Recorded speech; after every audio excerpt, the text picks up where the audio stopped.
നമുക്ക് ആദർശിന്റെയും നയനയുടെയും നാളത്തെ നല്ലൊരു കഥ കേട്ടാലോ? വീഡിയോ ഇഷ്ടപ്പെടുവാണെങ്കിൽ ഒന്ന് ലൈക്ക് ചെയ്ത് ഹൈപ്പ് ചെയ്യാൻ മറക്കരുത് കേട്ടോ.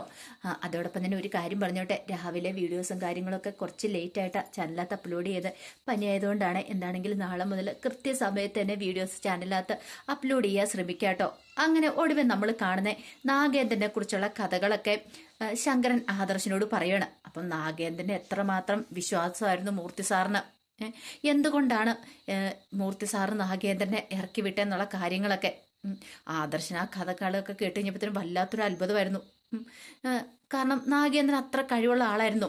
അതുകൊണ്ട് മുത്തശ്ശനാണെങ്കിലും നാഗേന്ദ്രനെ അത്ര നല്ല വിശ്വാസം ആയതുകൊണ്ടാണ് ആ നെക്ലേഴ്സ്, അതായത് ആ ഡയമണ്ടിന്റെ നെക്ലേഴ്സ് നാഗേന്ദ്രനെ ഏൽപ്പിച്ചിട്ട് എക്സിബിഷൻ നടത്താനായിട്ട് അക്ഷയ തൃതീയയുടെ അന്ന് എക്സിബിഷൻ നടത്താനായിട്ട് പറഞ്ഞിരുന്നത്.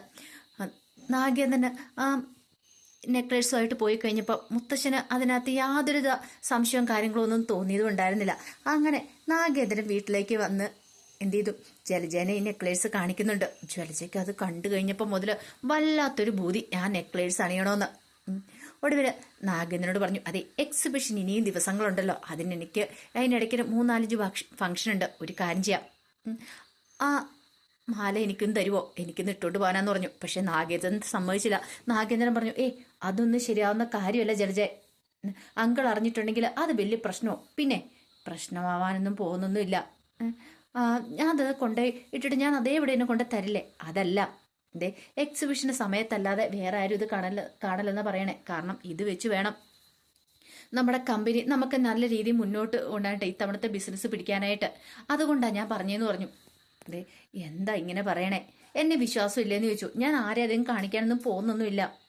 അല്ലെങ്കിലോ ഇപ്പൊ ഈ മാല ഇതിപ്പോ കണ്ടെന്നോർത്തി ഇപ്പൊ എന്താവാനായിട്ടാ? പക്ഷെ നാഗേന്ദ്രൻ എതിർത്തു. ഒടുവില് ജലജ പറഞ്ഞു, ഞാൻ പറയുന്ന അങ്ങോട്ട് അനുസരിക്കുക എന്നൊക്കെ പറഞ്ഞു. അങ്ങനെ എന്ത് ചെയ്തു, ഒടുവിൽ നാഗേന്ദ്രൻ ആ മാല ജലജയ്ക്കൊന്ന് ഇടാനായിട്ട് കൊടുത്തു. ജലജയ്ക്ക് അത് ഭയങ്കര ഇഷ്ടമായിരുന്നു. ഒന്ന് ചെത്തിമിനിങ്ങി നടക്കാലോ എന്നൊക്കെ ഒരു ചിന്തയായിരുന്നു മനസ്സിൽ. അങ്ങനെ ഒടുവിൽ എന്ത് ചെയ്തു, ജലജ വേറൊരു പണിയും കൂടെ കാണിച്ചിട്ടുണ്ടായിരുന്നു. ജലജയാണ് ആ ചതി ചെയ്തത്.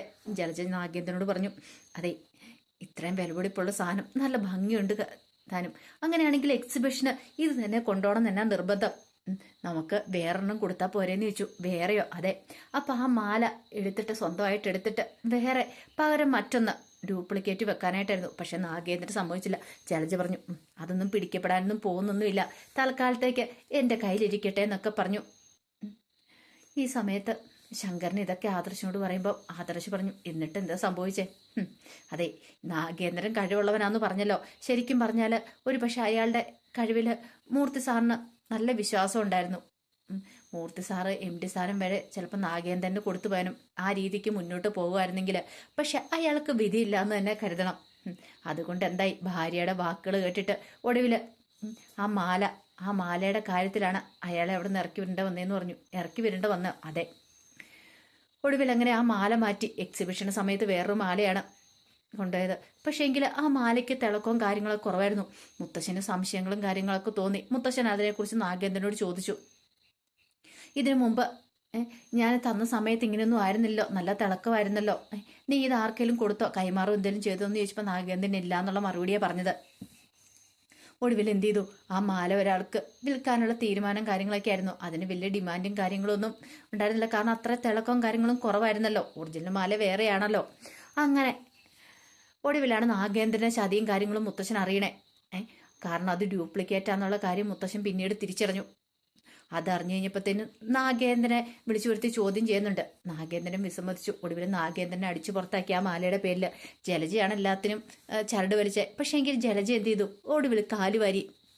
നാഗേന്ദ്രനെ പുറത്തടിച്ചിറക്കണ സമയത്ത് ജലജ പറഞ്ഞില്ല, ഞാനാണ് ഇങ്ങനെയൊക്കെ ചെയ്യിക്കാൻ കാരണമൊന്നും പറഞ്ഞില്ല. അപ്പം ജലജയുടെ മനസ്സിലതുണ്ട്. അപ്പം ജലജയ്ക്ക് ഭയമുണ്ട്, താനാണ് ഇതിൻ്റെ പിന്നിൽ പ്രവർത്തിച്ചെന്ന് അറിഞ്ഞിട്ടുണ്ടെങ്കിൽ തന്നെ അച്ഛൻ എന്ത് ചെയ്യാനും മടിക്കില്ല. അന്ന് തന്നെ ഇറക്കി വരേണ്ടതായിരുന്നു. അന്ന് പക്ഷേങ്കിൽ ശരിക്കും ഇതിനകത്ത് കിടന്ന് കളിച്ച ആള് ജലജയാണ്. അപ്പം ഈ കാര്യങ്ങളൊക്കെ ശങ്കരന് ആദർശനോട് പറയുന്നുണ്ട്. അപ്പോഴേക്കും ആദർശ് പറഞ്ഞു, ഓഹോ അതുകൊണ്ടായിരിക്കും അല്ലേ അപ്പച്ചി ഈ നാഗേന്ദ്രൻ ഭയക്കുന്നല്ലേന്ന് ചോദിച്ചു. അതെ, അന്ന് അയാളെ അവിടെ നിന്ന് അടിച്ചിറക്കി വിട്ടതാ. അതിൻ്റെയൊക്കെ പേരിൽ അത്രയും കാര്യങ്ങളൊക്കെ എനിക്കറിയാം. അതിനെക്കുറിച്ച് അതിനുശേഷമുള്ള കാര്യങ്ങളും കൂടുതലായിട്ടൊന്നും എനിക്കറിയില്ല. പക്ഷേ നാഗേന്ദ്രൻ്റെ ചതി അത് മൂർത്തി സാറിന് സഹിക്കാനും ക്ഷമിക്കാനും പറ്റുന്ന ഒന്നായിരുന്നില്ല. ബാക്കി എന്തും സഹിക്കുകയും ക്ഷമിക്കുകയും ചെയ്യും. അത്ര വിശ്വസ്തനായിട്ട് കൂടെ നിന്നിട്ട് അങ്ങനെ ഒരു ചതി ചെയ്തപ്പം അത് ഒരിക്കലും വിചാരിച്ച കാര്യമല്ലെന്ന് പറഞ്ഞു. അങ്ങനെ കഥകളൊക്കെ അറിഞ്ഞിട്ടാണ് ആദർശ് തിരികെ പോരുന്നത്.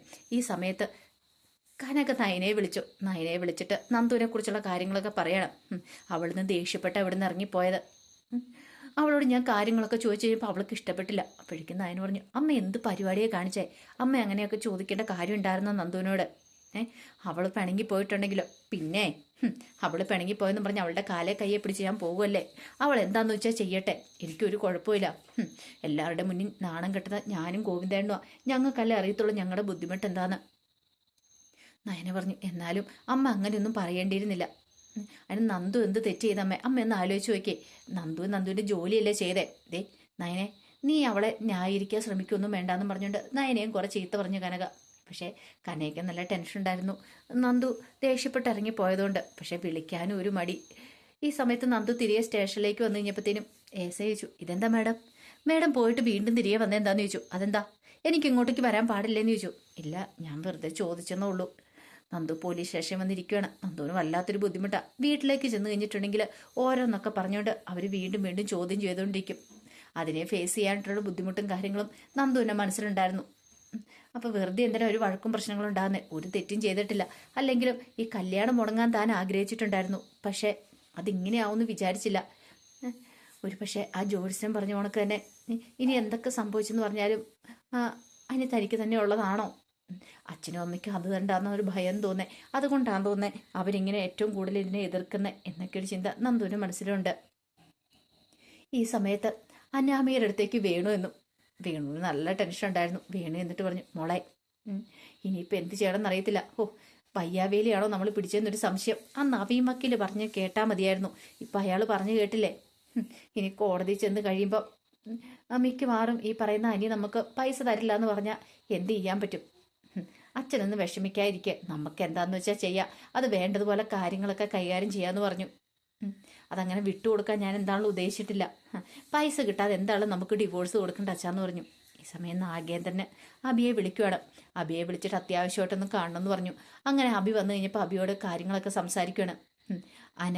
അനാമിക അനിയും തമ്മിലുള്ള ബന്ധം എത്രയും പെട്ടെന്ന് വേർപ്പെടുത്തണം. അതിന് വേണ്ടുന്ന എന്താന്ന് വെച്ചാൽ കൊടുക്കണേ കൊടുക്കുക. ഈ പറയുന്ന അനന്തമൂർത്തി അത് ചെയ്തില്ലെങ്കിൽ എന്താന്ന് വെച്ചാൽ ഞാൻ കൊടുത്തോളാന്ന് പറഞ്ഞു. അപ്പോഴേക്കും അബി പറഞ്ഞു, വേണ്ടച്ചാ, അതിൻ്റെ ആവശ്യമൊന്നുമില്ല. വേണോടാ മോനെ, ഇപ്പം അവന്തിക മോള് ആ വീണ്ടും മരുമോളാണ്ടത് എല്ലാവരെക്കാളും കൂടുതൽ ആവശ്യം എൻ്റേതാണ്. അത് എത്രയും പെട്ടെന്ന് തന്നെ നടക്കണം. പൈസയൊന്നും എനിക്കവിടെ പ്രശ്നമുള്ള കാര്യമല്ലെന്ന് അറിയാലോ. എൻ്റെ മോളുടെ വിഷമം എനിക്ക് സഹിക്കാൻ പറ്റില്ല. അതിനേക്കാൾ ഉപരി മൂർത്തിയെ എനിക്ക് തറ പറ്റിക്കണമെങ്കിൽ അവന്തിക മോള് അനിയുടെ ഭാര്യയായിട്ട് വരണം. അതിന് അനാമിക ഇപ്പോൾ ഒരു തടസ്സമായിട്ട് നിൽക്കുന്നത്. അവളുമായിട്ടുള്ള ഡിവോഴ്സ് കഴിഞ്ഞ് കഴിഞ്ഞിട്ടുണ്ടെങ്കിൽ എത്രയും പെട്ടെന്ന് തന്നെ വിവാഹം നടത്താമെന്നല്ലേ പറഞ്ഞിരിക്കുന്നത്. അതേ അച്ഛാ, എങ്കിലൊരു കാര്യം ചെയ്യാം. അതിന് വേണ്ടുന്ന എമൗണ്ട് ഞാൻ കൊടുക്കാം. എനിക്ക് ആ വേണുവിനെ അനാമികയെ ഒന്ന് കാണണം.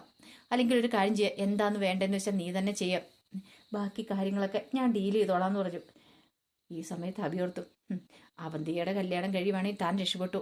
അല്ലെങ്കിൽ അവളുണ്ടെങ്കിൽ അവളായിരിക്കും MD സ്ഥാനത്തേക്ക് കയറാൻ പോകുന്നത്. അത് പാടില്ല.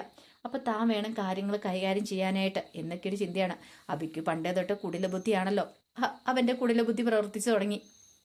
ഈ സമയത്ത് ആദർശ് വീട്ടിലേക്ക് വന്നു. അങ്ങനെ വന്നു കഴിഞ്ഞപ്പോഴത്തേനും നയന കാര്യങ്ങളൊക്കെ തിരക്കുവാണ് ആദർശനോട്. അപ്പോഴാണ് ആദർശ് നാഗേന്ദ്രനെ അതുപോലെ തന്നെ അപ്പച്ചി എത്ര വലിയ ചതിയാണ് ചെയ്തതെന്നുള്ള കാര്യത്തെക്കുറിച്ചൊക്കെ പറയണേ. അത് കേട്ട് കഴിഞ്ഞപ്പോൾ നയനയ്ക്ക് പോലും അത്ഭുതമായിരുന്നു. ഇത്രയും വലിയ ഒരു ചതി ചെയ്തിട്ട് ഒന്നും അറിയത്തില്ലാത്ത മട്ടിൽ ഇത്രയും നാൾ ഈ വീട്ടിൽ, അതുകൊണ്ടായിരിക്കും അപ്പച്ചി ഭയക്കുന്നതെന്ന്. അങ്ങനെ അവർ ആ സത്യങ്ങളൊക്കെ തിരിച്ചറിയുന്നുണ്ട്. അപ്പം അതിൻ്റെ കഥകളൊക്കെയാണ് കാണാൻ പോകുന്നത്. ആ വിശേഷങ്ങൾക്കായി നമുക്ക് എല്ലാവർക്കും കാത്തിരിക്കാം കേട്ടോ. ഒരിക്കൽ കൂടി എല്ലാവർക്കും ശുഭരാത്രി നേർന്നുകൊണ്ട് നിർത്തുന്നു. നന്ദി.